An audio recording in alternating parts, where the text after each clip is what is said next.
Hey guys, so just a couple things to mention. Make sure after your long sort of brushy trips, get all the debris out of your backpack. This is like in the pockets, the back pocket, the side pockets, lots of debris in there, and that's just extra weight and it's going to rub against things and create holes. And same with your shoes. These are my Solomon shoes, and I just was on a trip earlier this week, and all this mud, all that mud and muck and whatnot was stuck to it. And actually it's more than this, and it's more debris than that. I already kind of emptied some of it off, but just to kind of show a sample. And we're actually going to weigh it on the scale just to see how much. All right, almost 15 grams of debris, and I'm sure is maybe double that. So almost 30 grams of extra weight that you could have in your backpack. Make sure that you turn it upside down, get those side pockets emptied out, the back pocket, get all the crud emptied out of your pack, and let's see how much extra weight I'm carrying on my shoes.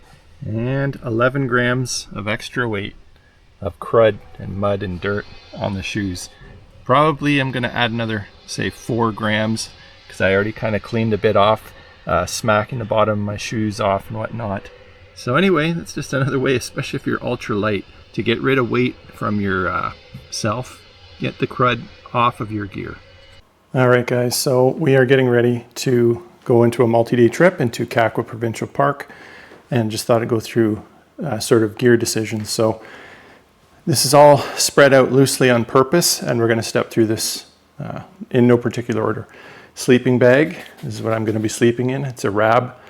That's the brand name, RAB. I believe it's out of the UK. Anyway, this is more than enough for what we need. This is warm from spring till fall. I'm going to pack it in its sack so it tucks more compressed. I blew up my pillow, Trekology pillow I got from Amazon, just to make sure there's no leaks. I'll leave it like that for an hour before I put it away. In my sleeping bag, I tuck in essential things so I know where to find it, have a system. Extra pair of boxer shorts if I want to go swimming. I can change into something dry. And this is a balaclava to keep warm in case it gets cold at night. This is my Nyla Flume pack liner, even though this is the Cayalyst, ULA Cayalyst Ultra backpack, and it's already seam sealed and whatever.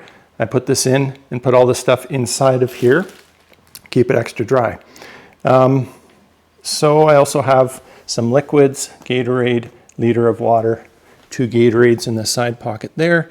I have my InReach Mini emergency satellite beacon, snacks in this extra attachment. This is a pocket attachment for the backpack. This is another attachment for bear spray, which has this little cinch unit to hold it so even when you're upside down it doesn't fall out. We also got the attachment. This comes with the attachment that's a single strap that goes over, but as you can see, there's 2 straps here, and so when I pull this, these 2 straps here will cinch down anything that I put on top of the pack. I also have on the bottom for the same thing. So anyway, that's the pack. I always carry a saw, and you can see that's my Silky saw big boy for cutting wood if I need to make a fire. I also have that on a piece of rope so I don't lose it, and it's on carabiners for quick removal. All right, tent, Durston X-Mid 2, regular X-Mid 2. So we have the inner and the fly attached. I don't have any footprint. I use this tarp as a footprint. I have a sit pad for when I sit down somewhere that's wet. I have a 50-foot rope in case of emergency, some bungee cords, extra guy line in case I need it. This is the sack to put in the tent. It's a fire starter kit, all about warmth and fire and bathroom stuff in there. These are the Z-Flix poles that is required to set up this tent.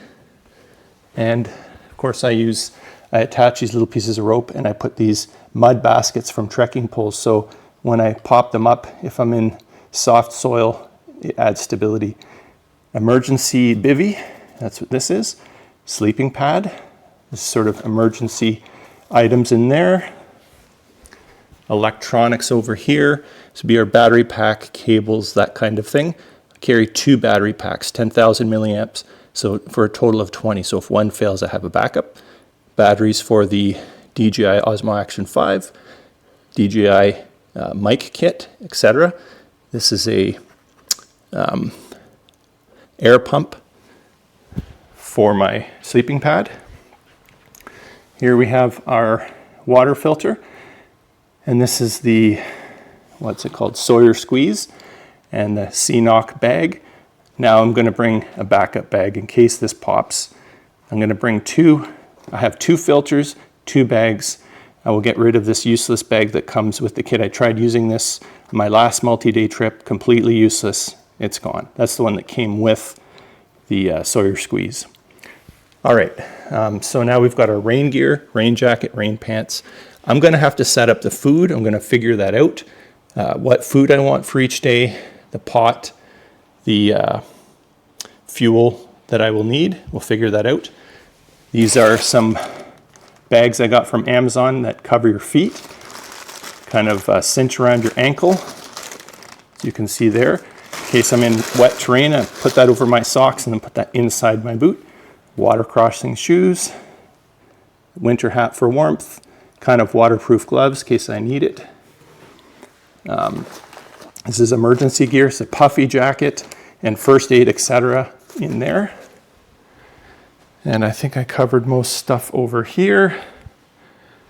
This is my sort of cheap fleece hoodie jacket, like with the hoodie built in, and pockets. And in the pockets, I have quick access items like, I'm gonna put the bug net in there. I have selfie stick in case I wanna take the camera off and show a picture of us or put it underwater, something like that. Always carry hand gloves, kind of mechanic gloves to keep my hands protected. I think I talked about this stuff. All right, so that's sort of the main quick overview of all of the gear we're gonna bring. So that's sort of the main thing. So really the last thing to discuss is food, and that's what I'm gonna work on next. All right, Hipsack. So in the Hipsack, which of course goes around my waist, this will carry quick access stuff, all kinds of snacks, vitamins. You know, I talked about magnesium in another video, magnesium, vitamin D, stuff like that, vitamin C. Also electrolyte tablets, things like that, extra batteries for headlamps. Headlamp will go in there. I've got a headlamp in the side pocket of my backpack and other snacks in there in the side pockets. Extra lighters in the side pockets of the backpack. In here, let's open this up. We've got lip balm. We've got like coffee, tea, sort of other emergency quick access items in there for minor injuries. That's what's in there. So we will have our battery banks in here, headlamps in here, cables in here, snacks in here. We will be wearing gaiters, of course, and that's pretty much most of what we'll be bringing. All right, let's start weighing our fuel canisters. 317 grams. And on here, all right, so here, as I scroll in or zoom in, this doesn't zoom the best, but says there in French, 230 grams is the net contents. So this is pretty close to full. Now, 214 grams, smaller canister, this one's full. 133 grams, 174. So we're gonna take this, we're gonna take that, and maybe this will be our emergency backup. All right, here's my pot. We've got our fuel, we've got 2 stoves in there, a little snack, green tea packet, hot chocolate, coffee. We'll shove that in, put the top on. Here's our lightweight spoon, and I hear thunder outside, so that's why we're not going today. Anyways, we are packing up our food next. All right, so just touching on a few things. Water filter bags, so we've got 2 of these C-Knock bags, primary Sawyer squeeze, backup Sawyer squeeze, the flush kit that's in there. Something I didn't mention is within the footwear, these are those camp booties that I will change into when I get to camp, so I can sort of dry off my feet and be protected. Probably go barefoot for a bit, but when I want to in the evening, I'll put those on. All right, day one. Here's our pot with fuel. Day one food. So day one actually is tomorrow. We're going to have sandwiches, tuna sandwiches for the whole day. Those will go in a pocket that in that fleece jacket that I put around my waist. So we'll have sandwiches throughout the day. Then on Monday, here's the food for Monday. Pasta primavera, beef stroganoff. Breakfast is this orange pecan granola. We've got some backup lunch Mr. Noodles for safety, some snacks. All right, so that's Monday. Tuesday, granola, chicken Alfredo, classic spaghetti meat sauce. Wednesday, granola, mac and cheese, beef stroganoff. Thursday, granola, pasta primavera, lasagna with meat sauce. Friday, scrambled eggs. I don't like the scrambled eggs, but I'm getting desperate now for breakfast. Mac and cheese and sweet pork and rice. So will I eat every single day, every single meal? I don't know that I will eat all these meals. If we decide to stay Saturday, Sunday, I do have lots of pocket snacks, and I'm going to get a few more of these chicken noodles, which can replace lunches, which those either the lunches or the Mr. Noodles can be extra meals if I decide to stay Saturday, Sunday, depending on weather, or if we see stuff we want to do. So that's the food situation. We're going to pack it all up and get out of here. So as you can see, we had about 48 to 50 pounds roughly in the backpack.